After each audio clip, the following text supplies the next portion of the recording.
എല്ലാം തീർന്ന് ഉറപ്പിക്കുന്നിടത്ത് പുതിയൊരു പച്ചപ്പ് മുളപൊട്ടുന്ന പ്ലാൻ ബി ആണ് ജീവിതം.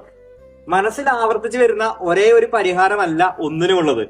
ഒറ്റ നോട്ടത്തിൽ കാണാതെ പോകുന്ന ചിലതിനിയും ബാക്കിയുണ്ട്.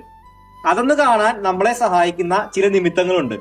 ആ നിമിത്തങ്ങൾ വരെ ഒന്ന് കാത്തിരിക്കുവാൻ ശ്രമിച്ചവർ മാത്രം അതിജീവിച്ച ലോകമാണിത്. മുനയൊടിഞ്ഞ പെൻസിൽ കൂർപ്പിച്ച് വീണ്ടെടുക്കുന്നത് പോലെ പേടിപ്പിച്ച എത്രയോ ഫുൾ സ്റ്റോപ്പുകളിൽ നിന്ന് ഇതച്ചു പാഞ്ഞവരാണവർ. പൊട്ടിയ പാത്രത്തിൽ ചെടി വളർത്തി പൂവിരിഞ്ഞാൽ പാത്രത്തിന്റെ പേര് മാറിയില്ലേ? പൊട്ടിയ പാത്രം പൂപ്പാത്രമായല്ലോ എന്ന് ഒരു ഗുരുനാഥൻ ഓർമ്മിപ്പിക്കുന്നു. എല്ലാവരും കൈവിട്ടുവെന്ന് തോന്നിപ്പോകുന്ന അവസ്ഥയില്ലേ? പ്രതീക്ഷിച്ചവരെല്ലാം കൈയൊഴിഞ്ഞല്ലോ എന്നോർത്ത് മനസ്സ് പൊട്ടുന്ന നിമിഷം. ആ നിമിഷം ഒന്ന് പിടിച്ചു നിന്നാൽ പിന്നെ പടച്ചോന്റെ ഒരു കൂട്ടിപ്പിടിക്കലുണ്ട്.